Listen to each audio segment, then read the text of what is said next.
कक्षा 7 की गणित की वर्कशीट नंबर 15 है बच्चों।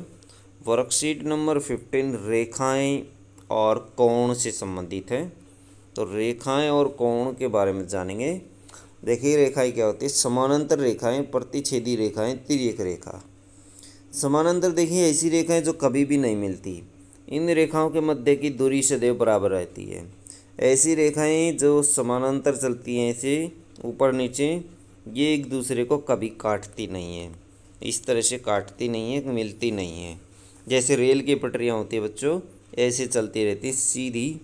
और प्रतिच्छेदी रेखाएं, रेखाओं का एक ऐसा जोड़ा जो एक दूसरे को काटता प्रतिच्छेदी रेखाएं कहते हैं। जैसे ये काट दिया बच्चों दो रेखाओं ने, तो ऐसे जो रेखाएं होती है वो प्रतिच्छेदी रेखाएं होती है यदि एक दूसरे को काट दे तो। तिर्यक रेखा क्या होती है? एक ऐसी रेखा जो दो या अधिक समानांतर रेखाओं पर गिरती है, तिर्यक रेखा कहलाती है। जैसे बच्चों रेल की पटरियाँ ऐसे चलती हैं, जब जहाँ भी क्रॉसिंग आती है वैसे एक जो लाइन होती है वो ऐसे काट जाती है, इसको तिर्यक रेखा इसको काट जाती है बीच में।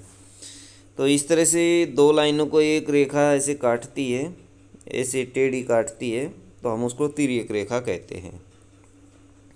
ये देखिए बच्चों तिर्यक रेखा, ये समानांतर रेखाएं हैं, इनको एक रेखा काटती है, इसको तिर्यक रेखा कहा जाता है।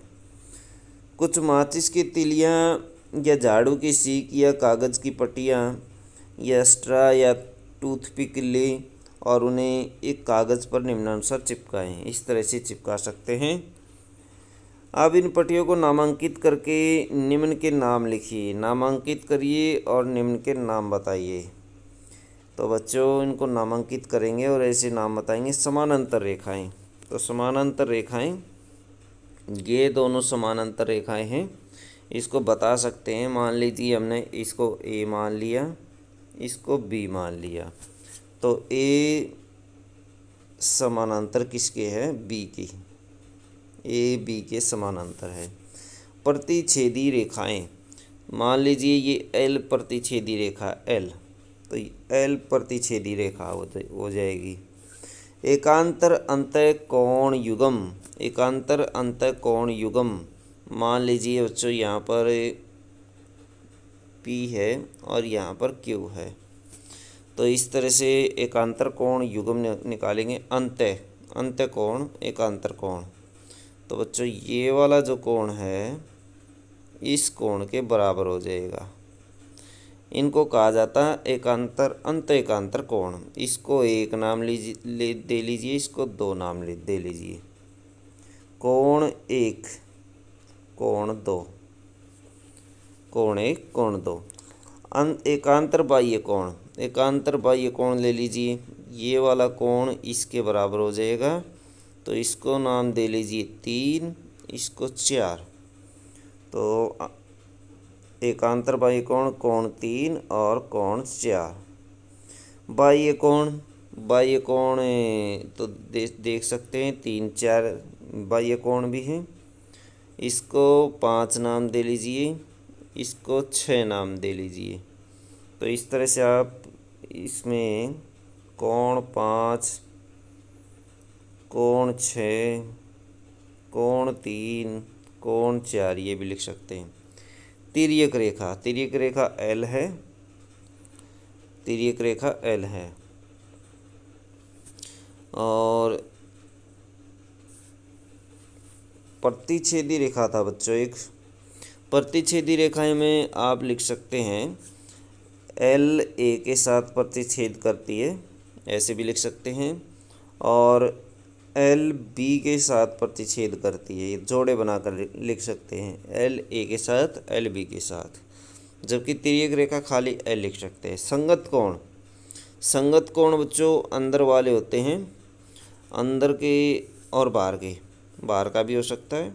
जैसे कोण 2 और कोण 4 है, एक जैसे कोण बराबर होते हैं, कोण 2 कोण 4 के बराबर होता है। जबकि एक युग्म ये बन सकता है कोण 2 कोण 4 का, और दूसरा युग्म हम बना सकते हैं जैसे कोण 1 और कोण 3, कोण 1 और कोण 3, ये युग्म बना सकते हैं, ये भी बराबर कोण 1 और कोण 3, तो ये ले सकते हैं। शीर्षाभिमुखी कोण, शीर्षाभिमुखी कोण बच्चों एक दूसरे के ऊपर होते हैं।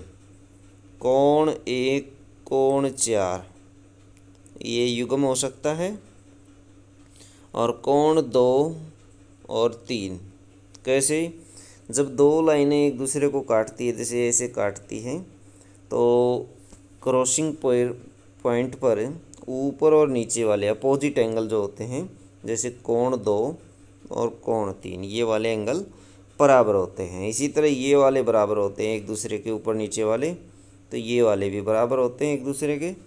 तो ऐसे क्रॉसिंग वाले एंगल बराबर होते हैं, इनको शीर्षाभिमुख कोण कहा जाता है।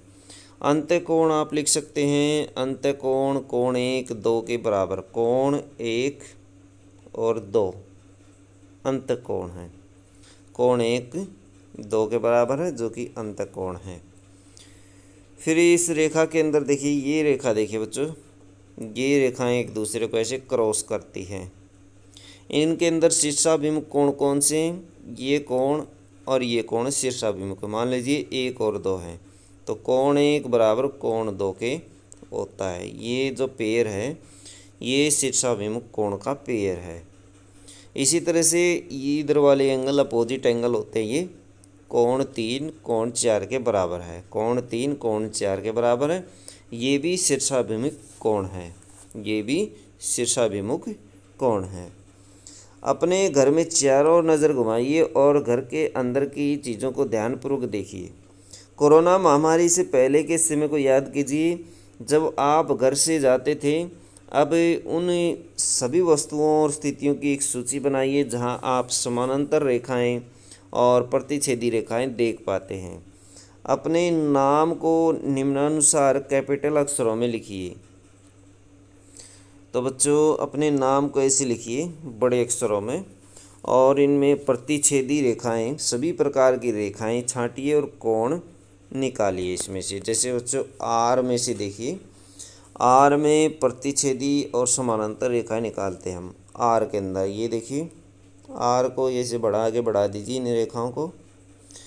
इसमें देखिए अगर हम इस रेखा को प्रतिच्छेदी रेखा के तौर पर ले सकते हैं, तो ये रेखा भी प्रतिच्छेदी रेखा है जो दो समानांतर रेखाओं को काटती हैं। ये समानांतर रेखाएं हैं, इनको नाम दे सकते हैं आप पी और क्यू। मान लीजिए ये पी है, ये क्यू, एक्स वाई भी दे सकते हैं। तो ये एक्स और ये वाई है, इसे नाम दे सकते हैं। तो दो समानांतर रेखाओं को दो अन्य समानांतर रेखाएं काटती हैं या तिर्यक रेखा काटती हैं, इसे लिख सकते हैं आप। और एंगल भी आप इसमें निकाल सकते हैं, एंगल भी निकाल सकते थे। जैसे ये वाली रेखा थी, मान लीजिए ये काटती है इसको, तो सारे ये 90 डिग्री के कोण पर काटती है। सारे एंगल बराबर होंगे आपस में, कहीं भी ले लीजिए आप एंगल को। एकांतर कोण निकालना आपको, तो ये कोण इसके बराबर हो जाएगा, तो ये कोण इसके बराबर हो जाएगा, ये एकांतर कोण हो गई। संगत कोण आपने निकालने हैं, तो ये वाला कोण, कोण 1 बराबर कोण 2 के, तो ये संगत कोण हो गई। तो ऐसे बराबर हो जाएंगे संगत कोण। तो इस तरह से आप इसके अंदर निकाल सकते हैं। दूसरा देखिए, ए के अंदर, ए में ये दो हैं असमानांतर रेखाएं हैं और इनको एक रेखा अन्य रेखा काटती है, तिर्यक रेखा बोल सकते हैं इसको। और फिर एम में देखिए, ये असमानांतर है, ए के अंदर समानांतर नहीं है, असमानांतर है, और ये एक दूसरे को क्रॉस कर जाती हैं ऐसे ऐसे। एंगल शीर्षाभिमुख एंगल इसमें आप निकाल सकते हैं ऊपर और नीचे ऐसे। जबकि एम में क्या है, एम में ये देखिए समानांतर रेखाएं हैं और इनको दो तिर्यक रेखाएं काटती हैं। एक तिर्यक रेखा ऐसे जाएगी, ऐसे जाएगी, और दूसरी तिर्यक रेखा इस तरह से जाएगी, आगे बढ़ाएंगे तो इस तरह से ये क्रॉस करेगी। तो दो तिर्यक रेखाएं इनको क्रॉस करती हैं।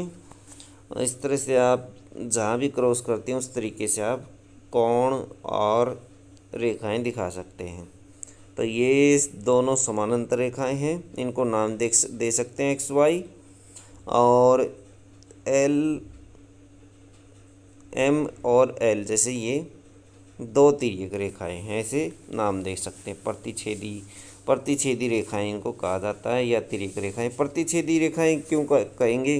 क्योंकि ये यहाँ पर एक दूसरे को प्रतिच्छेद करती हैं, एल और एम। तो एल और एम यहाँ पर प्रतिच्छेद करती हैं, इसलिए इनको प्रतिच्छेदी रेखाएं भी कह सकते हैं दोनों को। ए में वैसे ही था जैसे पहले किया था। एन में देखिए, एन में बिल्कुल सही तरीके से इन्होंने किया है। दो समानांतर रेखाएं हैं, ऐसे ये बढ़ा दीजिए इसको आगे और इसको नीचे बढ़ा लीजिए। और ये रेखा तिर्यक रेखा है, ये काट करके जाती है तिर्यक रेखा इन दोनों को। मान लीजिए ये एक्स और ये वाई है। एक्स वाई समानांतर किसके है? एक्स वाई के समानांतर है। और ये एल मान लीजिए, एल तिर्यक रेखा है। तो तिर्यक रेखा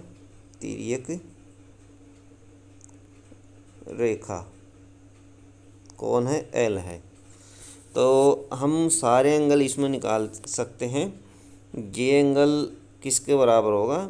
ये इसके बराबर होगा, 1 2 के बराबर हो जाएगा। कोण 1 बराबर कोण 2 के, और कोण 3 बराबर कोण 4 के। ये 3 और ये 4, कोण 3 बराबर कोण 4 के। ये एकांतर कोण हो जाएंगे, एकांतर कोण। संगत कोण भी आप निकाल सकते हैं बच्चों। संगत कोण जैसे 3 4 हो गए, ये कोण 5 और ये कोण 6 मान लीजिए, और ये कोण 7 मान लीजिए, ये कोण 8 मान लीजिए। कोण 4 कोण 5 के बराबर होगा, कोण 5, ये हो जाएंगे संगत कोण। तो संगत कोण निकाल लीजिए। शीर्षाभिमुख कोण निकाल सकते हैं आप। तो शीर्षाभिमुख कोण बच्चों, कोण 4 बराबर कोण 7 के, कोण 4 बराबर कोण 7 के। पहला युग्म शीर्षाभिमुख कोण का, और दूसरा युग्म आप दिखा सकते हैं कोण 3 कोण 5 का। 4 युग्म बनते हैं इसके अंदर, कोण 3 कोण 5 दूसरा युग्म ये बन जाएगा बच्चों किसका? शीर्षाभिमुख कोण का। तो इस तरह से आप इसमें सारे कोण दिखा सकते हैं एन के अंदर। तो ये सारी चीज़ें हमारी एन के अंदर दिख जाएंगी। 1 2 3 ये 5 है बच्चों, 1 2 3 4 5 6 7 8 9, 9 की 9 चीज़ें आप उसमें दिखा सकते हैं। किसके अंदर? एन के अंदर। तो बच्चों ये थी मैथ की वर्कशीट। वीडियो अच्छी लगे तो लाइक करें, हमारे चैनल को सब्सक्राइब करें।